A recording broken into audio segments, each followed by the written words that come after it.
I've gotten some tips and tricks up my sleeve for you guys for picky eaters. Hey sitters, I'm Lydia, and today we are going to learn more so we can earn more to have more fun. And today's topic is picky eaters. Now, I know this firsthand because guess what? I was the pickiest eater there ever was to be. And so much so, my mom had to get divided plates. If anything that I didn't like touched food I did like, game over. I went to bed hungry because I didn't eat any of it.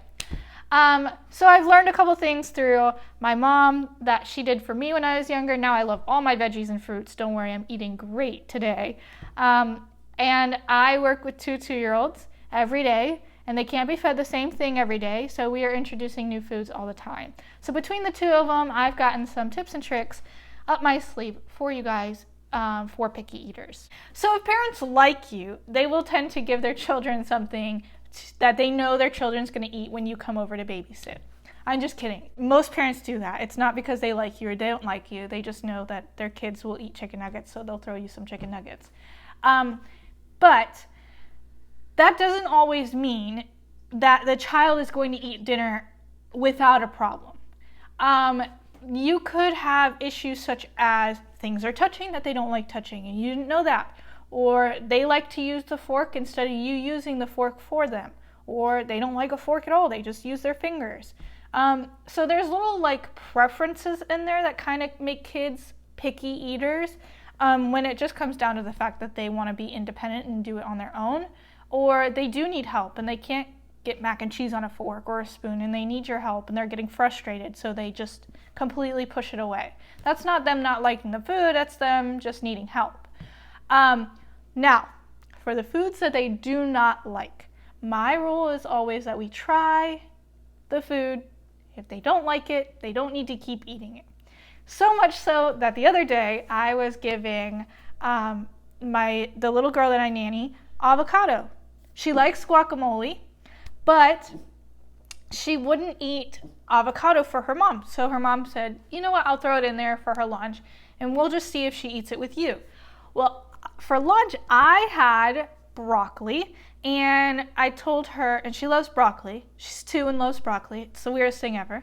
But I told her if she ate a piece of her avocado and tried it, she could have my broccoli. She could have some of my broccoli. So she ate an avocado piece, and she ate my broccoli, and then she asked for more avocado.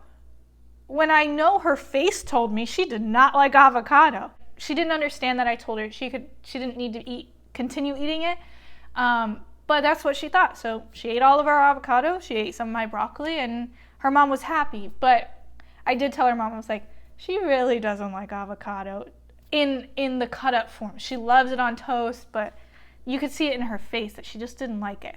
So I guess you would say it's not bribery, but bargaining, I guess you would say. I'll give you some of my food if you eat your food. And kids tend to go for that. If you are eating a meal, they want it to be just like you and eat what you're eating. And I figured that out too, that they tend to want your meal over theirs. So if you have something that you want them to try eating it yourself and asking if they want it, because it tends to be more interesting if it's on your plate.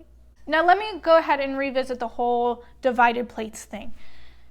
Divided plates keep ketchup where they need to be, keeps corn juice or green bean juices where they need to be, and it doesn't run into things that the kids will usually eat, like mashed potatoes. When you get soupy mashed potatoes because your corn and your mashed potatoes sit next to each other, kids tend not to like that.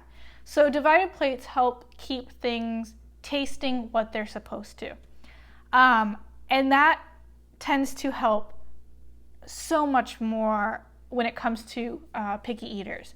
Now, you are a babysitter, so there could be a possibility that the family doesn't have divided plates in the house. And when it comes to that, I kind of trying to limit what I'm putting on the plate, or solids on one plate, liquids on another. Not liquids, things that tend to have juices on another plate. So that'll fix the divided plate solution if they don't have one already. Snack board.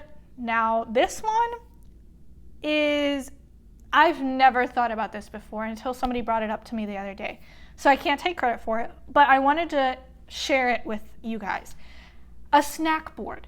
So it's like a charcuterie board for adults, but for kids. And you put the things you want them to eat, so the peppers and carrots and cucumbers, but you put a little bit of what they like as well. And it tends to help that when you put a little bit of the good stuff, the dessert or the sweet, in with the other stuff, they tend to eat all that other stuff too, and they don't ask for more of those sweets. And then you can also use that as a bargaining tool. Oh, I'll give you more, whatever it is, if you finish the board, the snack board. And on top of that, if there's multiple kids, you don't have to make everybody their own snacks. You make a snack board and they all are eating the same thing. Kids don't say, well, I want that because she has that. It's just all out up for grabs. Whoever eats it, eats it.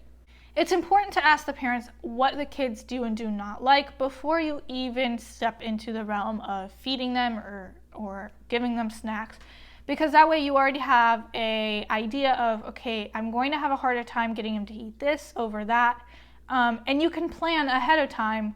I'll give him just a little bit of what he doesn't like, a little more of what he does like, and hopefully he'll try things.